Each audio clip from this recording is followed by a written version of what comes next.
momentum. Now, can we think of ourselves as a wave? If somebody throws a cricket ball at you, you are watching that ball. Now, can you imagine that ball is coming at you like a wave? So, the question I am asking here, does matter has a wave property? This picture is from a football gallery. Those of you who watch football perhaps know about this Mexican wave.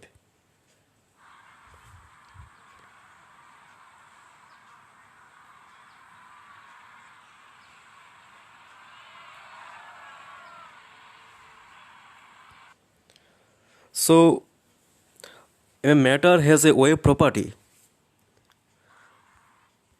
This theory, this idea was first put forward by the scientist called de Broglie in 1923. He said a matter has a wave property. All matter exhibits wave-like behavior.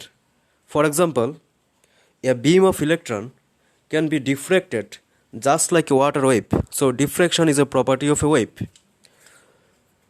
So look at this picture.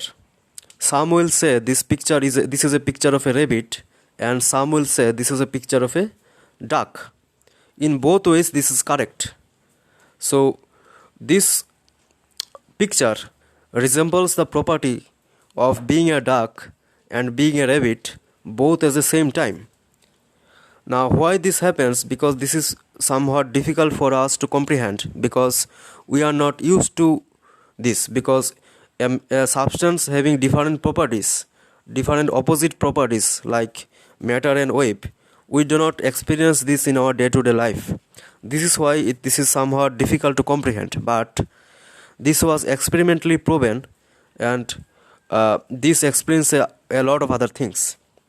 So how a matter can have wave property?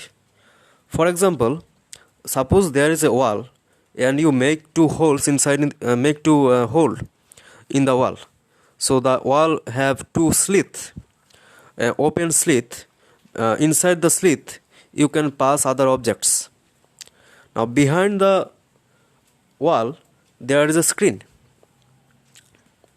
Now suppose you have taken a gun, a machine gun, and you fire at the wall. The bullet will resemble the particle property, and the bullet will pass through the open slit, and strike the screen behind. Now you can understand what kind of formation, what kind of bullet holes we are going to get in the screen.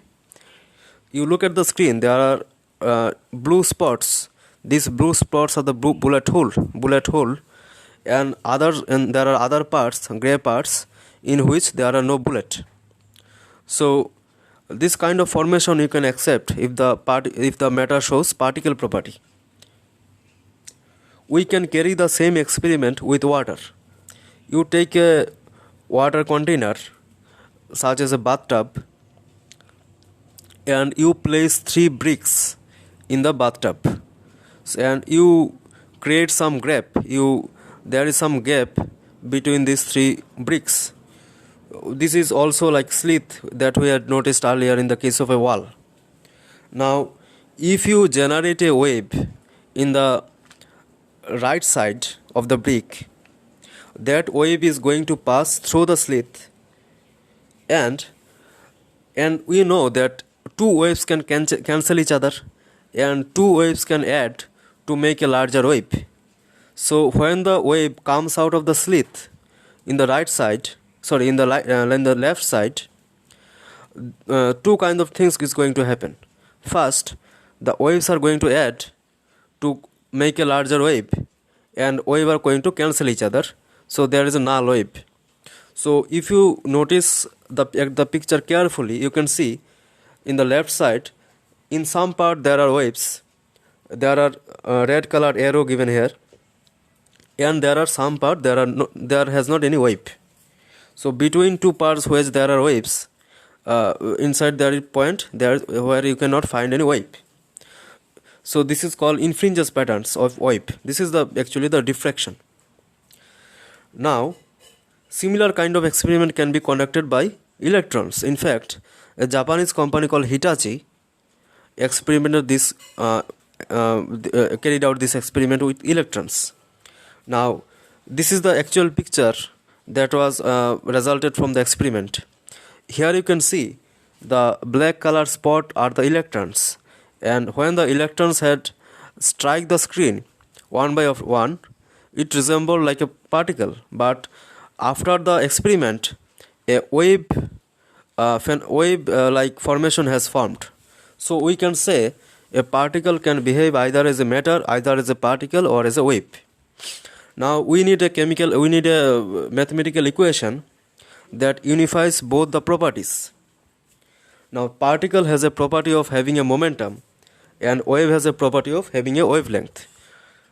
So the formula is lambda is equal to h by p, where h is the Planck's constant.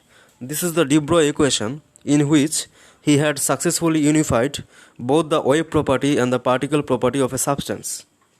So lambda is equal to h by p, or lambda is equal to h by mv. So let me repeat this again. If a particle with a mass m moves with a velocity v, and it has a wave property associated with it, can be characterized by the wavelength lambda, the formula is lambda is equal to h by mv. We can solve different kinds of problem from this equation. Suppose you are given de Broglie wavelength for an electron, and the speed is given, and you also know the mass of the electron. So we can use the equation to find the wavelength. So I leave this for you to solve. Now let's go back to the question why we do not see a football as a wave. Because a football has a high momentum. A football comes at you as a very large speed, and it is a large mass. So the momentum is high. So you can see from the equation lambda is inversely proportional to momentum. So for a football, the momentum is greater, so the lambda will be very, very small. Now for a object that has a very small lambda or the high frequency, we cannot actually see the object as a wave. So even though de Broglie equation is valid for macroscopic particle, it doesn't have any meaning. So here goes the first theory about de Broglie equation. In the next part, we are going to study another theory called Heisenberg's uncertainty principle, which also served as a major role into the development of quantum mechanics.